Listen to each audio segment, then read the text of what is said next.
Nature insolite, une émission dédiée à la nature sous toutes ses formes, réalisée et présentée par Kéliane Hérault sur Cristal FM.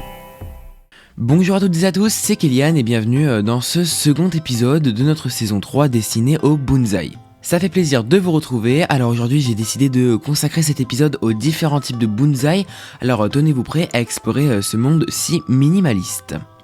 Alors quand on parle du style d'un bonsaï, on parle principalement de sa forme, de son tronc et de ses dimensions, mais il peut bien sûr s'agir de types de feuilles ou toute autre caractéristique. Je vais tout d'abord vous parler des styles de bonsaï au tronc unique, puis au tronc multiple, et enfin des styles selon les dimensions. Alors je vais commencer par les bonsaï qui possèdent tout simplement un tronc unique.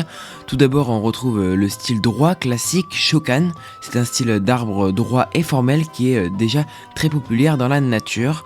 C'est un type d'arbre qui habituellement se développe dans les forêts et endroits espacés où l'espace et la luminosité permettent aux branches de s'étendre de façon triangulaire. Mais là, il s'agissait d'une courte description de l'arbre sous forme réelle, car cette catégorie sous forme de bonsaï, il s'agit d'un arbre assez classique qui est porté par un tronc devenant de plus en plus fin en allant vers le sommet. Par la suite, on retrouve le style balai okidashi qui possède un tronc bien droit et des branches commençant à un tiers de la hauteur de l'arbre. Ce style de bonsaï est parfait pour les arbres à feuilles caduques, ce qui donne une magnifique vision de la ramure des branches en période hivernale par exemple. Vous retrouverez l'érable dans cette catégorie.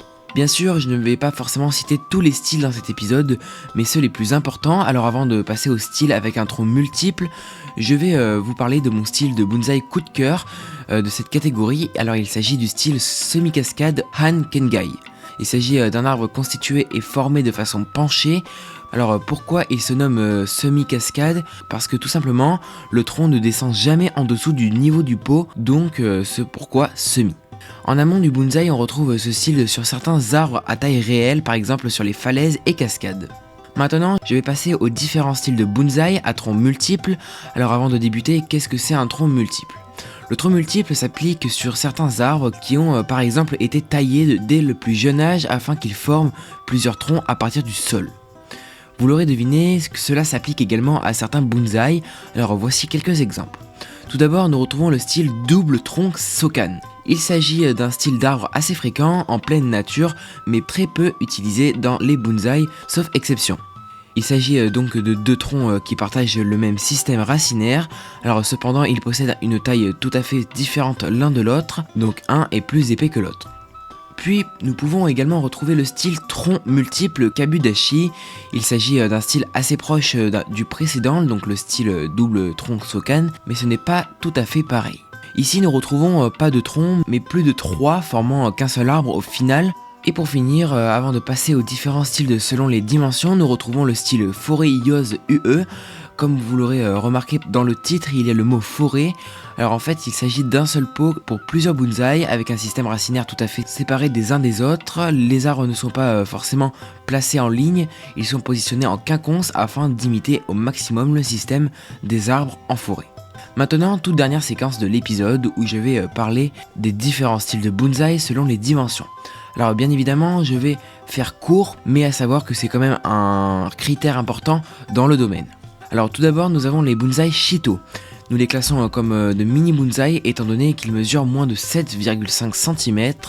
C'est aussi un désavantage car ils demandent des soins assez fréquents et minutieux ainsi qu'un arrosage par microdose assez régulier. Ensuite, on retrouve les bonsaï Mam qui mesurent entre 7,5 et 15 cm et les bonsaï Shoin de 15 à 23 cm. Leur pot étant assez petit, ils demandent une attention délicate surtout en été. Puis il y a les bonsaï Kotatmushi que l'on peut également appeler Komono qui eux mesurent entre 15 et 30 cm de hauteur. Leur taille possède de nombreux avantages notamment sur la finesse de la structure et la possibilité d'être plus créatif. Et enfin, tout dernier style que je citerai dans cet épisode, il y a les bonsaï Shu. Ils mesurent entre 30 et 90 cm de hauteur et sont répartis en deux principales sous-catégories. les Shushin de 30 à 60 cm de hauteur et les Shumono de 60 à 80 cm de haut. Voilà, après vous vous doutez sûrement qu'il en existe beaucoup plus, alors je vous invite à faire des recherches si vous souhaitez obtenir davantage d'informations. En attendant, retrouvez l'actualité, nouveautés et programmation de notre émission directement sur notre compte Instagram et Facebook, natureinsolite.crystalfm. Je vous dis à la prochaine, ciao ciao.